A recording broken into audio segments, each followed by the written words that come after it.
Saudos irmãos com a paz do Senhor, amém? Hoje estudaremos a lição de número 4, adulto, da CPAD. E essa lição fala sobre Elias e os profetas Jacerá e Baal.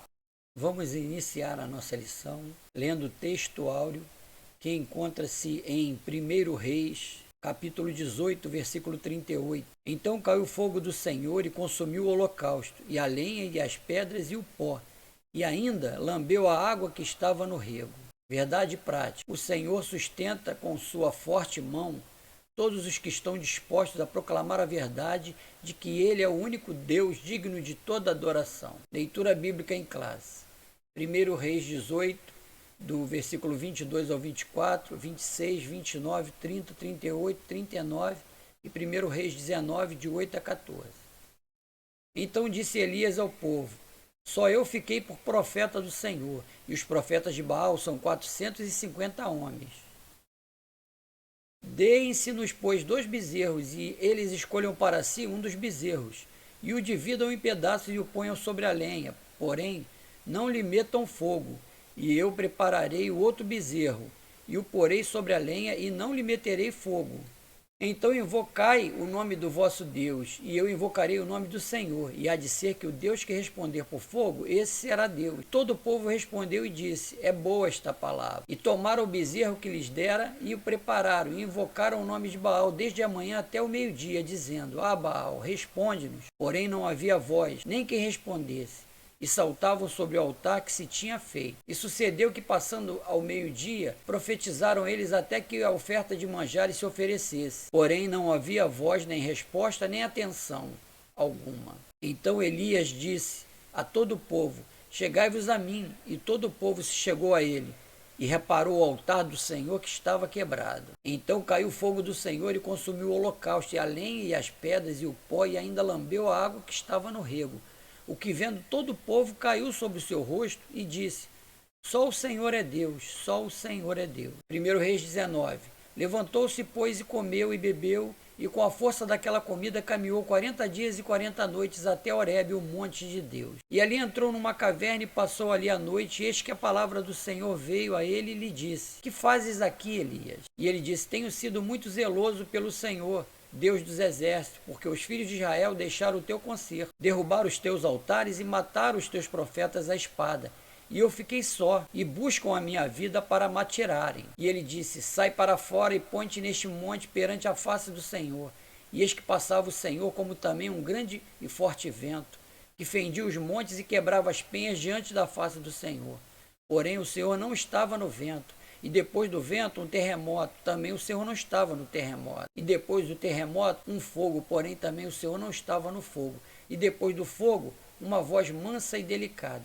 E sucedeu que, ouvindo-a, Elias, envolveu-se o seu rosto na sua capa, e saiu para fora e pôs-se à entrada da caverna. E eis que veio a ele uma voz que dizia: que fazes aqui, Elias? E ele disse: eu tenho sido extremo zeloso pelo Senhor, Deus dos exércitos, porque os filhos de Israel deixaram o teu concerto, derrubaram os teus altares e mataram os teus profetas à espada. E eu fiquei só, e buscam a minha vida para me atiraram. Iniciaremos a nossa lição hoje esclarecendo algo muito importante. Antes que houvesse o confronto com os profetas de Jacerá e Baal, o profeta Elias, ele indagou o povo, dizendo: até quando cocheareis entre dois pensamentos? Se o Senhor é Deus, segue-o. E se Baal é Deus, segue-o. Então houve uma interação entre o profeta Elias e o povo, porque o profeta precisava resgatar a fé do povo. Então fazia necessário dar uma sacudidela no povo para que eles pudessem entender que, da forma que eles estavam seguindo, eles estariam indo para a derrota de Israel, a derrota da nação. Como objetivo geral da nossa lição, nós temos que revelar que Deus opera milagre através de seus filhos. Como objetivos específicos, nós temos que salientar que é necessário e urgente enfrentar o pecado, relatar que Deus responde às nossas súplicas e expor as fragilidades do ser humano. Essa lição, como ponto central, nós temos: o Senhor sempre intervém ao nosso favor diante da adversidade. Introdução: o profeta Elias é um dos mais relevantes personagens da Bíblia.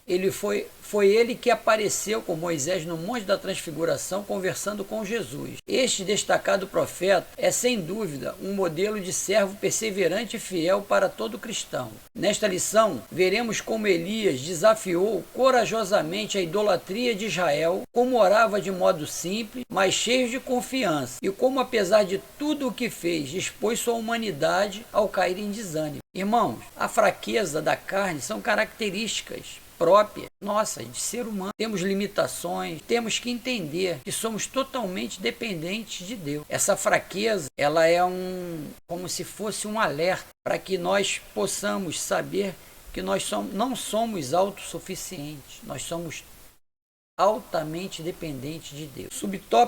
Tópico 1, o desafio no Monte Carmelo. Subtópico 1, o zelo de Elias o pôs diante de um confronto. Devido à apostasia do povo e à falta de liderança espiritual do rei Acabe e de outros que lhe antecederam, Elias, como alguém que conhece muito bem o Deus que serve, viu-se na condição de lançar um grande desafio diante de todos. Mandou chamar os profetas de Baal e lhes incitou, dizendo: o Deus que responder por fogo, esse será Deus. O profeta foi levado a fazer isso em função da pergunta sem resposta que lançou antes do confronto: até quando cocheareis entre dois pensamentos? Se o Senhor é Deus, segue-o, e se Baal, segue-o. O povo não tinha resposta para esta pergunta, porque estava em dúvida sobre quem de fato era o verdadeiro Deus. Existem momentos, irmãos, que é necessário um confronto direto com Satanás para ele entender que só Deus detém todo o poder e toda a glória é dada a ele. Em Isaías 42, versículo 8, está escrito: eu sou o Senhor, este é o meu nome, a minha glória, pois a outrem não darei, nem o meu louvor às imagens de escultura. Precisamos entender que o nosso Deus, ele é ciumento. Ele não admite dividir a glória, dividir a nossa atenção com outro que não seja ele. Então precisamos entender que só ele é capaz de suprir as nossas necessidades, só ele é capaz de trazer a paz que tanto necessitamos. Subtópico 2, o problema de não saber a quem adorar. Este triste dilema espiritual se faz presente todas as vezes que o povo de Deus se envolve com idolatria, pois os que adoram ídolos não conseguem enxergar o verdadeiro amor e cuidado divinos, uma vez que, a despeito de terem todas as características de divindade, esses pretensos deuses não passam de ilusão inventada pelo homem. Entretanto, mesmo sendo falso, esses ídolos exercem força e influência sobre o coração do homem, tornando-o tão ignorante quanto eles próprios. Vale destacar que os ídolos não precisam necessariamente ser físicos, pois podem estar camuflados no coração do homem a fim de controlar as decisões de toda a vida de uma pessoa. Jesus nos alertou sobre isso. Mateus 6, versículo 24 diz: ninguém pode servir a dois senhores, porque ou há de odiar a um e amar o outro, ou se dedicar a um e desprezar o outro. Não podeis servir a Deus e a Mamon. Subtópico 3, o desafio de fogo. Elias tinha certeza de que Deus estava com ele, por isso propôs o desafio. O Deus que respondesse com fogo deveria ser adorado. Os que andam com Deus não precisam desafiá-lo para testar sua lealdade e seu amor. Tais pessoas são tão íntimas de Deus que são impelidas, guiadas e conduzidas em seu coração para aquilo que o Senhor quer fazer. Portanto, não foi a vontade de Elias lançar o desafio, mas o próprio Deus, para mais uma vez mostrar ao povo de Israel que ele era, sempre foi e sempre será o único Deus verdadeiro a quem deveria ser glorificado. Meus amados, o Senhor ele é soberano e a sua vontade deve ser atendida. Aqueles que andam com o verdadeiro Deus conseguem ouvir a sua voz e ele ouve o nosso clamor. Existe uma sintonia entre o adorador e o adorado. Ele é capaz de saber tudo aquilo que precisamos antes mesmo de abrirmos nossas bocas. Síntese do tópico. Assim como Elias confrontou os profetas de Baal diante da idolatria, os servos do Senhor devem estar dispostos a enfrentar todo tipo de pecado. Subsídio didático pedagógico. Em sentido amplo, a idolatria pode indicar a veneração ou adoração a qualquer objeto, pessoa, instituição ou ambição que tome o lugar de Deus, ou que diminua a honra que lhe devemos. Deus nunca admitiu outro além dele. O Todo-Poderoso não divide seu louvor com quem quer que seja. Ele é o único. O Senhor é Deus zeloso e requer exclusividade. Jamais repartiria seu povo com um suposto rival. Por essa razão, assevera enfaticamente: não terá outros deuses diante de mim. Êxodo 20, versículo 3. Eu fui visitar uma igreja, irmãos, e era tanto efeito especial e tanta tecnologia que aquilo me tirava a atenção daquele ao qual eu fui adorar. Nós temos que começar a entender que quem tem que aparecer na igreja não somos nós, não são os efeitos que são promovidos em alguns templos, mas a presença de Deus. Essa sim tem que ser bem enfática, tem que ser bem aparente. Tópico 2. A oração de Elias. Os preparativos de Elias diante da impossibilidade da resposta de Baal aos apelos de seus adoradores, Elias começou os preparativos para a operação do milagre. A primeira coisa que fez foi reparar o altar do Senhor, que estava quebrado, consequência imediata da idolatria.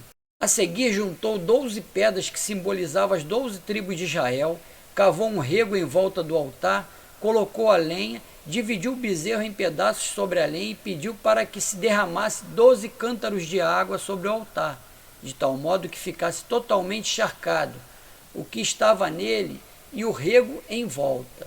Veja bem, amados, o Senhor direcionou Elias a fazer desta forma para que todos estivessem presentes, não duvidasse de que era Deus respondendo à oração de Elias. Lembram-se da batalha de Gideão? O exército começou com milhares. Só que, se ganhasse essa batalha com milhares, apareceria um filho de Belial para dizer que não foi Deus, e sim o exército, que era grandioso.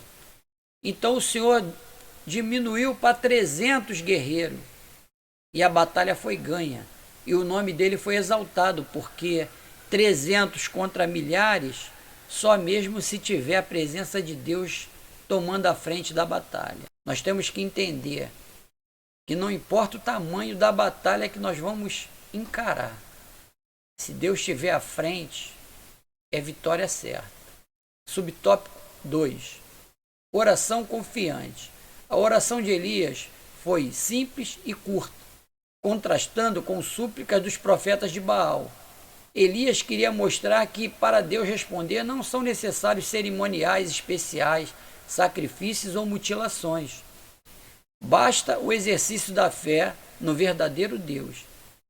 É relevante a se ressaltar que o profeta Elias, em sua oração, declarou diante do povo que o Deus a quem ele orava era o mesmo Deus dos patriarcas, Abraão, Isaque e Jacó, e que pelo fato de também ser um servo de Deus e estar cumprindo a vontade dele, tinha direito à manifestação divina como resposta.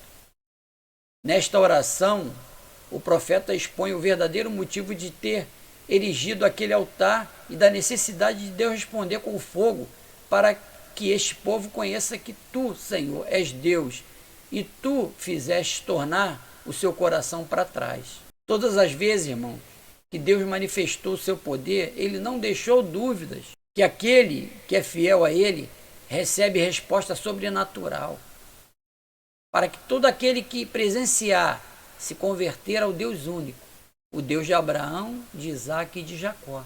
Subtópico 3. A misericórdia de Deus. Na oração de Elias, está claro que o desejo de Deus era que seu povo se voltasse para ele através daquela demonstração de poder. A descida do fogo que consumiu o holocausto, a lenha, as pedras, o pó e ainda secou toda a água que estava ao redor do altar, é uma exata comprovação não apenas de que ele é Deus e está acima de tudo e de todos, mas de que ele estava dando a Israel uma nova oportunidade de comunhão. A reação do povo foi unânime em reconhecer que o Eterno é o Deus verdadeiro. Com isso, a seca, que já durava 3 anos e meio, terminou. Elias subiu ao cume do monte, orou a Deus e caiu uma abundante chuva. O Senhor, amados, ama Israel. Esta foi a nação escolhida e separada para ser nação santa. Então Deus usa de todos os recursos para nos converter e voltarmos ao primeiro amor. Deus não tem prazer em perder alma alguma, por mais que a ovelha seja rebelde. E quando há obediência, e quando há uma demonstração de que reconhecemos Ele como Senhor de tudo e de todos, até uma seca que estava sobre nossas vidas volta a cair aquela chuva abundante de bênçãos. Precisamos entender que esse Deus, ele é um Deus zeloso, mas é um Deus ciumento. Então precisamos dar a ele o que é necessário para que ele possa se agradar da nossa adoração e nos contemplar com bênçãos em abundância. Síntese do tópico 2. Quando exercitamos a nossa fé e a confiança no Senhor, ele responde nossas orações e nos livra de qualquer adversidade. Subsídio bíblico-teológico. Elias rapidamente obtém do seu Deus uma resposta por fogo. Os profetas de Baal são forçados a desistir de sua causa. E agora é a vez de Elias apresentar a sua. Vejamos se ele se dá bem. Ele reparou o altar. Ele jamais usaria o deles, que tinha sido contaminado com as orações a Baal. Mas encontrando em ruínas um altar ali, que anteriormente tinha sido usado no culto ao Senhor, ele escolheu reparar aquele, para insinuar a eles que ele não estava ali para introduzir nenhuma nova religião, mas reviver a fé e a adoração do Deus de seus pais e convertê-los ao primeiro amor que tiveram e às primeiras obras que praticaram. Irmãos, quando Elias repara o altar, antes de invocar o nome do Todo-Poderoso de Israel, ele nos ensina que qualquer que for a obra que façamos, seja ela grande ou pequena, temos que ter zelo pelas coisas que envolvem o culto a Deus. Não podemos fazer as coisas de qualquer maneira. Não podemos achar que porque é para Deus e Ele é o Todo-Poderoso, é o dono dos céus e da terra, é o dono da prata e do ouro, que Ele não vai querer o melhor nosso. O nosso melhor tem que ser dado, porque como Ele é realmente dono de tudo, Ele gosta das coisas boas, das melhores coisas. E a melhor adoração é essa que tem que ser levada a Ele. Ele não podia levá-los ao altar em Jerusalém, a menos que pudesse unir os dois reinos novamente, o que era para a correção de ambos. Deus determinou que agora isso não deveria ser feito. Por isso, pela sua autoridade profética, ele construiu um altar no Monte Carmelo, e assim reconhecer aquele que anteriormente tinha sido edificado ali. Subtópico 4. Então ele solenemente dirigiu-se a Deus em oração diante do seu altar, suplicando-lhe humildemente: lembre-se de todas as suas ofertas e aceite os teus holocaustos. E para comprovar a sua aceitação, a sua oração não foi longa, pois ele não usou vãs repetições, nem pensou que por muito falar seria ouvido, mas ela foi muito séria e serena e mostrou que a sua mente estava calma e tranquila e longe do ardor e das desordens que se encontravam os profetas de Baal. O nosso Deus trabalha na simplicidade e as coisas sobrenatural com ele acontecem naturalmente. O profeta Elias nos ensina que para Deus nos ouvir não é necessário enfadar a Deus. Discursos longos, isso nada tem valor para Deus. Ele gosta de um coração sincero, um coração objetivo. Discursos longos nos levam a correr o risco de tropeçarmos em muitas palavras. Um ancião um dia me falou que quem fala pouco erra menos. E isso nós temos que tomar para nossas vidas. Ouvir mais e falar menos. Isso aí é o segredo da vitória. Embora ele não tivesse no lugar designado, escolheu a hora prescrita da oferta de manjares, para testificar com isso sua comunhão com o altar em Jerusalém. Irmão, essa oferta de manjares eram apresentados no altar em Jerusalém, e eram levados legumes, cereais, azeite, vinho, sal, incenso. Ao serem apresentados ao Senhor, parte era queimado no altar em memória, como cheiro suave ao Senhor. Embora ele esperasse uma resposta por fogo, ainda assim aproximou-se do altar com coragem e não temeu aquele fogo.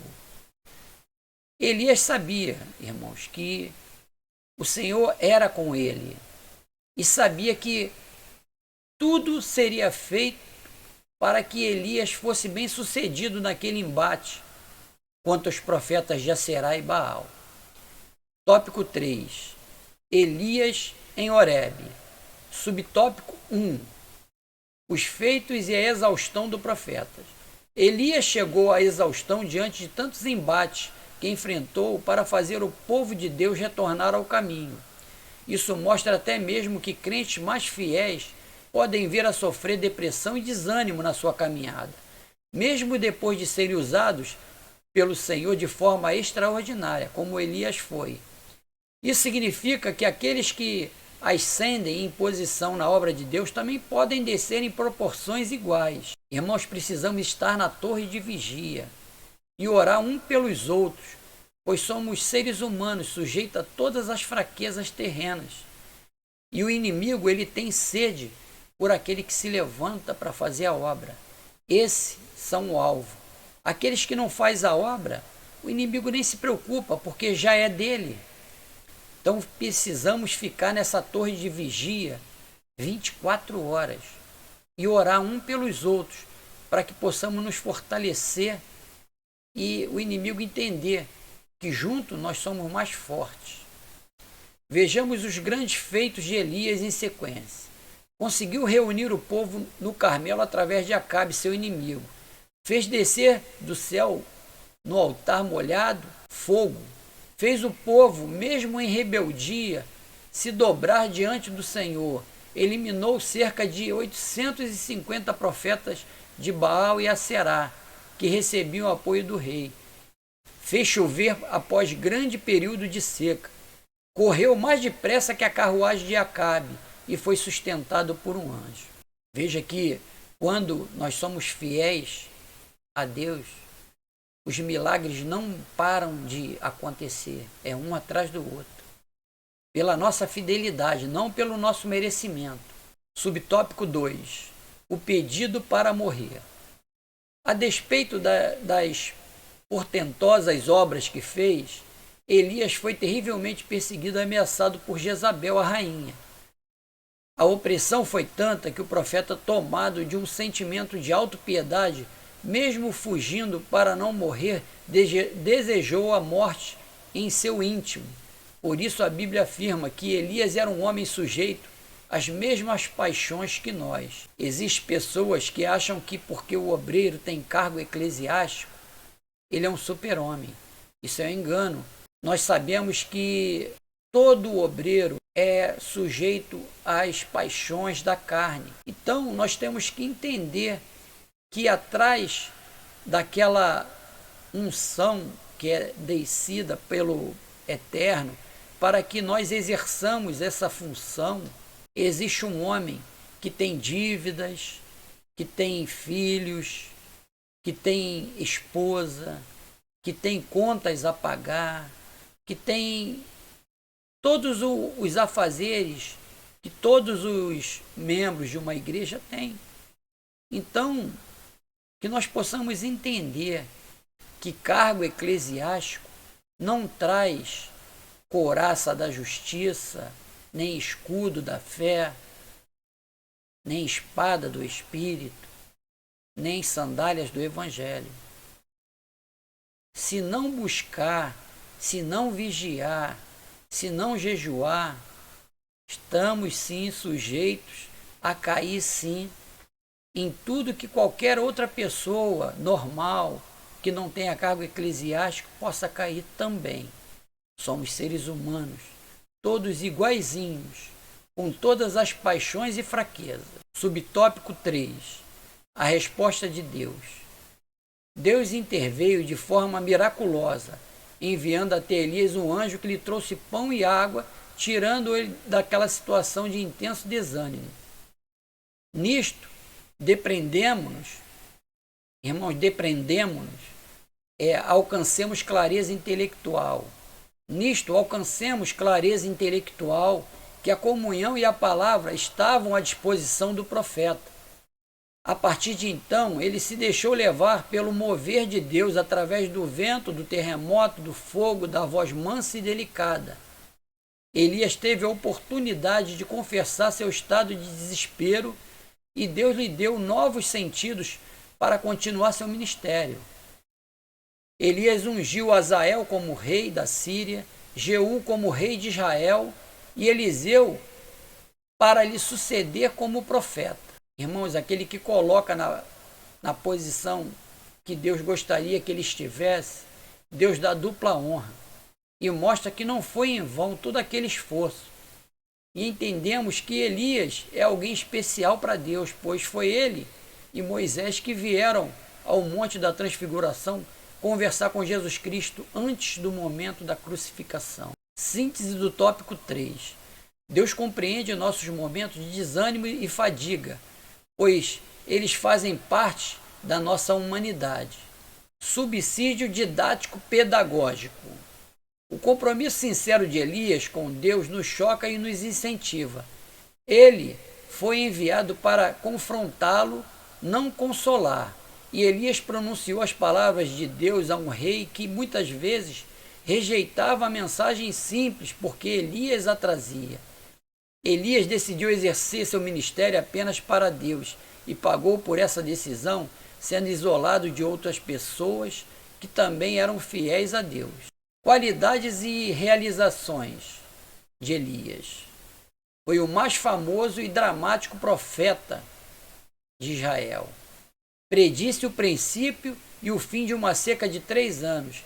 Foi usado por Deus para ressuscitar um filho morto e devolvê-lo à sua mãe. Representou Deus em uma disputa com sacerdotes de Baal e Aserá. Estava com Moisés no episódio da transfiguração de Jesus no Novo Testamento. Conclusão. A vida de Elias é um grande exemplo para todo crente que fielmente serve ao Senhor, ainda que à sua volta quase todos estejam contaminados pela idolatria e toda forma de injustiça. O cristão não pode perder o ânimo e a vontade de lutar pela causa do Senhor. Elias é um exemplo do cuidado e da fidelidade de Deus. Que possamos entender, irmãos, que há uma necessidade de copiarmos as atitudes de Elias para que nós possamos continuar mostrando àqueles que ainda não aceitaram o Senhor que a fidelidade a Deus traz consequências, mas traz bênçãos também. E precisamos entender que fomos chamados, separados e preparados para essa obra, que somos sujeitos a todas as fraquezas que o ser humano tem, mas temos um Deus capaz de nos fortalecer e nos guiar até aquele grande dia quando Ele vem nos buscar. Que o Senhor te abençoe e te guarde, que essa lição possa ter trazido um ensinamento necessário para que nós possamos seguir em frente com fé. Há uma necessidade de vigiarmos e orarmos uns pelos outros. Fiquem com Deus.